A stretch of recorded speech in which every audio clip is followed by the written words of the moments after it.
అన్న నమస్తే అన్న. నమస్తే. సో మీరు సినిమాలు చూస్తుంటారా? చూస్తుంటానమ్మా. మన చిరంజీవి గారి తనయుడు రామ్ చరణ్ తెలుసు కదా, గ్లోబల్ స్టార్.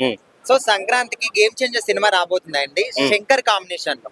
సో ఈ సినిమా మీద ఎక్స్పెక్టేషన్స్ ఎట్లా ఉంది? చాలా ఉన్నాయండి, చాలా పెద్ద సినిమా కాబట్టి చాలా ఉన్నాయి. భారీ ఎత్తున ప్లాన్ చేస్తున్నారు కాబట్టి బాగా సక్సెస్ఫుల్ అవుతుందని మేము కూడా అనుకుంటున్నాం. అంటే ఇప్పుడు శంకర్ గారి డైరెక్షన్ అంటే వరల్డ్ వైడ్ అందరికి తెలుసు. ఒక రోబో గానీ ఇట్లాంటి మంచి మంచి విజువల్స్ ఉంటాయి. And Ram Charan global star, వీళ్ళిద్దరి కాంబినేషన్ లో ఈ సినిమా ఎట్లుండబోతుంది?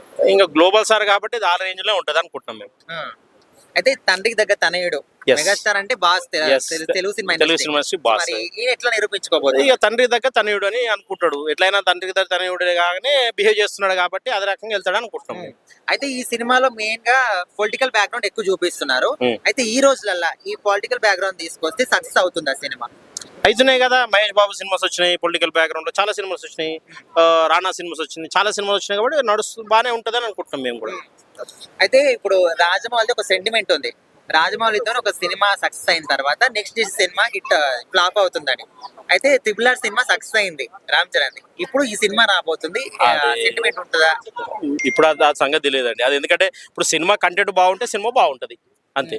ఏదైనా సినిమా బాగుంటది, సినిమా సక్సెస్ఫుల్ అవుతుంది కంటెంట్ బాగుందండి. సో కంటెంట్ ఉన్నది కాబట్టి సక్సెస్ అనుకుంటున్నాం అంతా. సో మొత్తానికి రామ్ చరణ్ గురించి ఒక్క మాటలో చెప్పాలంటే ఏం చెప్తారు? ఒకటే అండి, తండ్రికి దగ్గర తనయుడు, అలా వేరే క్వశ్చనే లేదు. ఇంకా అందులో ఇక అది గ్లోబల్ స్టార్ కాబట్టి దాన్ని మించిన ఇంకేముంటది చెప్పండి. సో అది 100%.